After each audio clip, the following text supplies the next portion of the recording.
కానీ తెచ్చినటువంటి అప్పుతోనే ఒక్కటి కూడా పనికొచ్చేటటువంటి పని చేయకపోవడం అన్నది మనం గత 16 నెలలుగా చూస్తున్నటువంటి సందర్భం.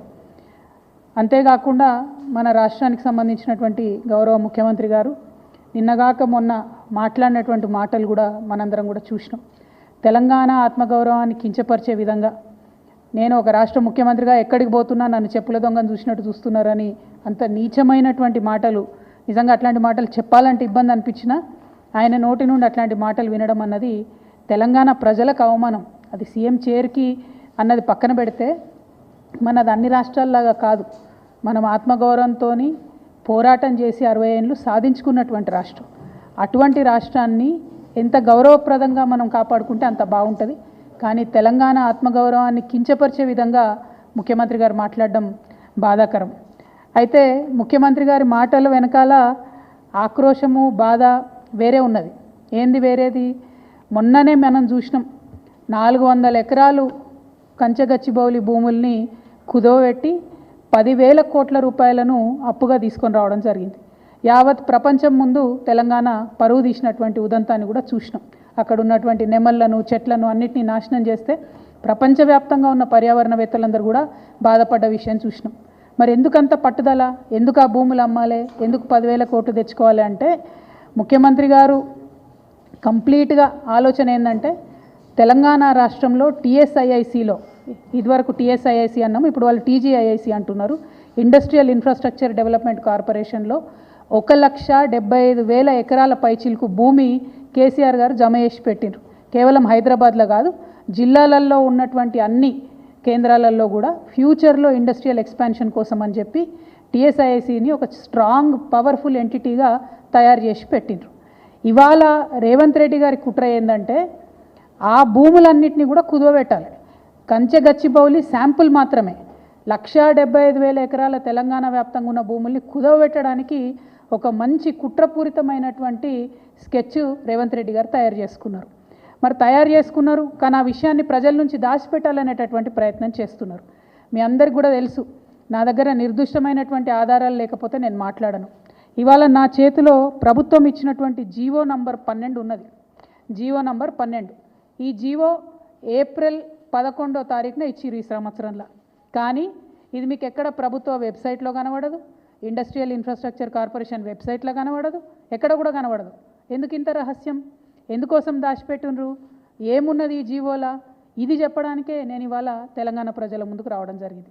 ఈ జీవోలో ఏం చెప్తుందంటే, ప్రభుత్వము ఇప్పటి వరకు Telangana state industrial infrastructure corporation అనేటటువంటిది ఒక ప్రైవేట్ లిమిటెడ్ కంపెనీగా ఉన్నది. ఇప్పుడు దాన్ని రేవంత్ రెడ్డి గారి ప్రభుత్వం నిర్ణయం తీసుకొని పబ్లిక్ లిమిటెడ్ కంపెనీ కింద మార్చడం జరిగింది. మరి ఏం మార్పు వస్తుంది ప్రైవేట్ లిమిటెడ్ కంపెనీ నుంచి పబ్లిక్ లిమిటెడ్ కంపెనీ చేస్తే అంటే, ఇంకా 1,000 కోట్లు ఎక్కువ రుణాలు తీసుకొచ్చేటటువంటి అవకాశం ఉంటుంది. మొత్తం తెలంగాణలో ఉన్నటువంటి 1,75,000 ఇండస్ట్రియల్ ఐడెంటిఫైడ్ భూములు ఏవైతే ఉన్నాయో వాటిని అన్నిటినీ కూడా స్టాక్ ఎక్స్చేంజ్లో కుదవబెట్టేటటువంటి అవకాశం వస్తుంది.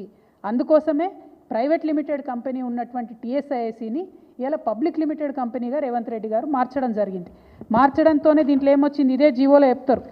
మార్చుతూ వాళ్ళు నిర్ణయం తీసుకుంటే ఏమొచ్చిందంటే, the company got listed on 11/12/2024 at National Stock Exchange and the company status got change to high value debt listed entity. అంటే హై వాల్యూలో డెట్ తీసుకోవడానికి, అప్పులు తీసుకోవడానికి, 1,000 కోట్ల అప్పులు తీసుకోవడానికి ద్వారాలు తెరిచినటువంటి ప్రభుత్వం, కాంగ్రెస్ ప్రభుత్వం తెరిచినటువంటి ముఖ్యమంత్రి గారు రేవంత్ రెడ్డి గారు. ఇవాళ నేను రేవంత్ రెడ్డి గారిని అడుగుతా ఉన్నా, మీరు ఒకవేళ ప్రైవేట్ లిమిటెడ్ కంపెనీ నుంచి పబ్లిక్ లిమిటెడ్ కంపెనీ చేస్తే పబ్లిక్ దగ్గర ఈ విషయం ఎందుకు దాచిపెట్టినరు? నెల రోజులైతే ఈ విషయాన్ని, ఈ జీవోను ఎందుకు మీరు వెబ్సైట్లో పెడతలేరు? ఎందుకు మీరు ఎక్కడ సమావేశాల్లో చెప్తలేరు? ఒకవేళ ఈ మార్పు చేయడానికి, private limited to public limited చేయడానికి మీరేమైనా నిపుణుల కమిటీ వేసిండ్రా? ఎందుకోసం తెలంగాణ భూములన్నీ తీసుకుపోయి స్టాక్ ఎక్స్చేంజ్లో కుదవబెడుతున్నారు? స్టాక్ ఎక్స్చేంజ్ మన చేతిలో ఉంటుందా? దానిలో ఒకసారి లాభాలు రావచ్చు, ఒకసారి నష్టాలు రావచ్చు. ఒకవేళ నష్టం వస్తే తెలంగాణలో మనం జమ చేసి పెట్టుకున్నటువంటి 1,75,000 ఎకరాలు, వాటి భవితవ్యం ఏంటిది? మన పిల్లల భవిష్యత్ ఎట్లా? రేపు ఎవరైనా కొత్తగా పెట్టుబడులు పెడదామని వస్తే వాళ్ళకి ఏం భూములు ఇస్తాం, మనము ఎట్లా ఫెసిలిటీస్ క్రియేట్ చేస్తాము? అంటే మీరు తెలంగాణ రాష్ట్ర భవిష్యత్తు మీద ఏమాత్రం ఆలోచన లేకుండా డైరెక్ట్గా పబ్లిక్ లిస్టెడ్ కంపెనీ చేసి దీన్ని స్టాక్ ఎక్స్చేంజ్లో లిస్ట్ చేయడం అన్నది చాలా దారుణం. ఈ విషయాన్ని ప్రజలకు చెప్పకపోవడం అన్నది మరింత దారుణం. నేను ఇవాళ ప్రశ్నిస్తూ ఉన్నాను, మీరు ఎందుకు ఈ మార్పు చేసిండ్రు? మార్పు చేసినట్టయితే ప్రజలకు ఎందుకు చెప్తలేరు? ఇంత రహస్యం ఏమున్నది ఈ జీవోలో అన్నది నేను అడుగుతూ ఉన్నాను. అదేవిధంగా రేవంత్ రెడ్డి గారు ఎప్పుడు మాట్లాడుతూ ఉంటారు, 8 లక్షల కోట్ల అప్పు చేసిరు కేసీఆర్ గారని. నిన్నగాక మొన్న సెంట్రల్ గవర్నమెంట్కి సంబంధించినటువంటి వ్యక్తులే చెప్పిండ్రు, ఈ రోజు కూడా రాష్ట్ర అప్పు 4,20,000 కోట్లు ఉందని చెప్పి సెంట్రల్ గవర్నమెంట్ నుంచి పార్లమెంట్లో ఇచ్చినటువంటి జవాబు ఆధారంగా చెప్పిండ్రు. కానీ ఈ 16 నెలల్లో రేవంత్ రెడ్డి గారు తీసుకొచ్చినటువంటి అప్పు 1,80,000 కోట్లు దాటిపోయింది. ఆ తర్వాత కొంచెం మేము స్టడీ చేసినాం, మరి 1,80,000 కోట్లు అప్పు తెచ్చిండు ముఖ్యమంత్రి గారు, ఈయన ఏం చేసిండు దీంతోనే అని.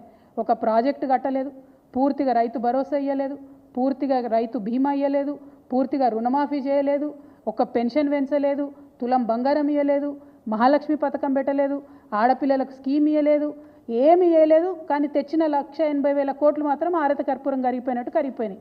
లెక్కలు బాగా తీస్తే తెలిసింది ఏంటంటే కేవలం 80,000 కోట్లు మాత్రమే ఇదివరకు చేసినటువంటి అప్పులు చెల్లించడానికి ఈ ప్రభుత్వం ఉపయోగించింది.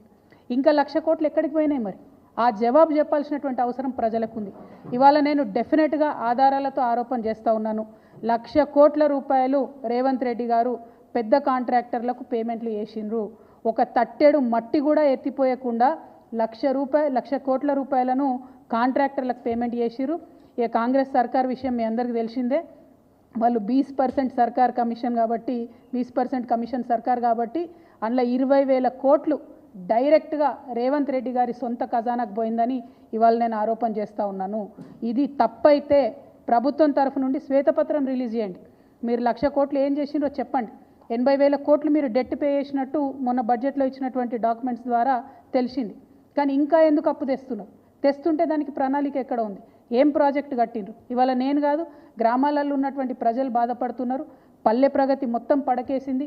కనీసం మోరీలు క్లీన్ చేసేటటువంటి పరిస్థితి లేదు, ఈ జీతాలు ఇచ్చేటటువంటి పరిస్థితి లేదు. మరి ఎందుకు ఇన్ని వేల కోట్లు అప్పు తెస్తున్నారు? ఎందుకు రాష్ట్ర భవిష్యత్తును ఇబ్బంది పెట్టేటటువంటి పరిస్థితి క్రియేట్ చేస్తున్నారని నేను ముఖ్యమంత్రి గారిని డిమాండ్ చేస్తూ ఉన్నాను.